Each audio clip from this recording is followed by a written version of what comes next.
Good morning, student. Today we'll begin with the next chapter of Science and Technology Part 1, Chapter 7, Lens. Now, what is the meaning of the lens here? The lens, first of all, where the lenses are used. Lenses are used in the day-to-day life. Some examples such as lens are used by the old person for the reading, the lens which are embedded in the front door of the house. Even watchmaker make use of the lens to see the parts of the watches. Lens are used in the spectacles. So this is just a short knowledge about the lens. Now here we will be studying about the two types of the lens. So that it is a concave lens and the convex lens.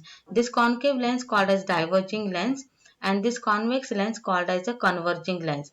We'll cover this part as well as we'll study the ray diagram for both these types of the lens.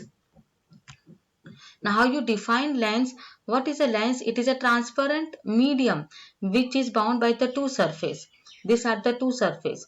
Now, the lens which has both the spherical surface which is puffed up outwards. This is outwards. It is called as a convex lens. So, the convex lens, it is what? It is thicker at the center as compared to the edges. Now, here the lens with both the surface spherical, this is spherical on the inside, so that is inwards it is called as concave. This is thinner at the center as compared to the edges. So what is a convex lens? It is a converging lens. What is a concave lens? It is a diverging lens. That is, it spreads out the light rays after refraction. It spreads out. Now next, it is a term related to the lens. So the lens has the two spherical surface. So each of these surface, it forms a part of the sphere. This is. So the center of the spheres are called as the center of the curvature of the lens. So the center of curvature is usually represented by the letter C. Now since there are two centers of curvature, you represent this as C1 and the C2. Now we'll come to the next term. Next, it is the principal axis. So this is called as the principal axis. An imaginary line, straight line passing through the two center of curvature is called the principal axis. This is called as optical center. The central point of the lens is its optical center, usually represented by the letter O. Now next, it is a focus. Now here the lens has two focus, f1 and f2. What is how you define in general focus? The ray is parallel to principal axis. After refraction, what happens it is they converge to the point on the principal axis. This is called principal focus.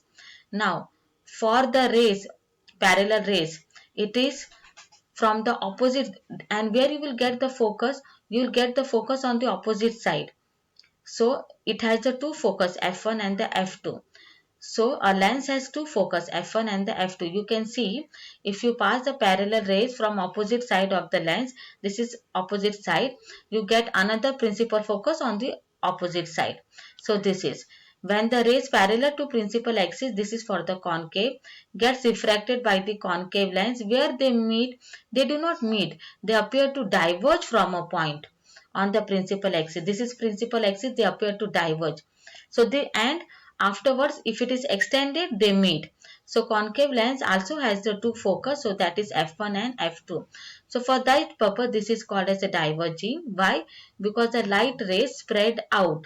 So this is a diverging lens. This is called as a converging. Why? Because the light rays come closer.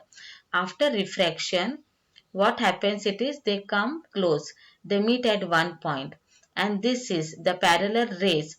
After refraction through the concave lens, they spread out. So this is a diverging and this is a converging. Now we come to the next topic. So that is rules for drawing the ray diagram. There are three rules are there. Now the first rule, a ray of light that is from the object which is parallel to principal axis. This is parallel. After refraction from the convex lens, they pass through the focus. So parallel to principal axis, then passing through the principal focus where it is on the other side of the lens. And for the concave lens, what happens it is the ray appear to diverge from the principal focus. This is the principal focus. Yes, located on the same side of the lens. Next, it is a ray of light passing through the principal focus here after refraction from the convex lens will emerge parallel to the principal axis. And for this, a ray of light appearing to meet at the principal focus, this is the principal focus of the concave lens, after refraction will emerge where parallel to the principal axis.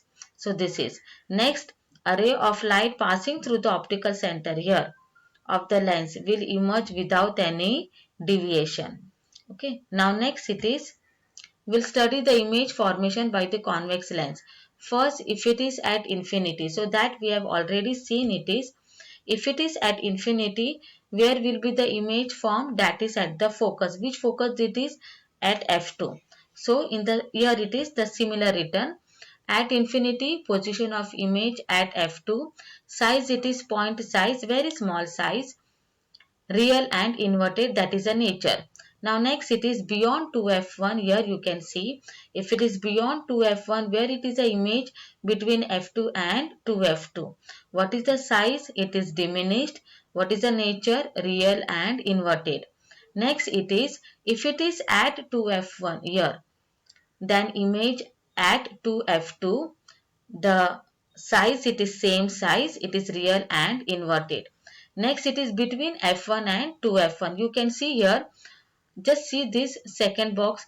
If it is beyond 2f1, image it is between f2 and 2f2. Now reverse it. If it is between f1 and 2f1, image will be beyond 2f2. Just reverse this. This bring it here. Instead of f2, write f1, and here instead of here it is beyond 2f1, so write as beyond 2f2. Understood? So here it is between f1 and 2f1, so it will be beyond 2f2. What is the opposite of diminished? Enlarged, so write as enlarged. Rest remain the same. Next it is at f1, just as here. If it is at infinity, image it is at f2. Now reverse it is. If it is at f1, image will be at infinity. So here it is. So it is highly enlarged, real and inverted. Next it is between f1 and this is O. Okay, so between f1 and O, so here it is where you will get the position of the image on the same side of the object. It is enlarged, it is virtual and erect because it is upright. Real and inverted means upside down. So this is there.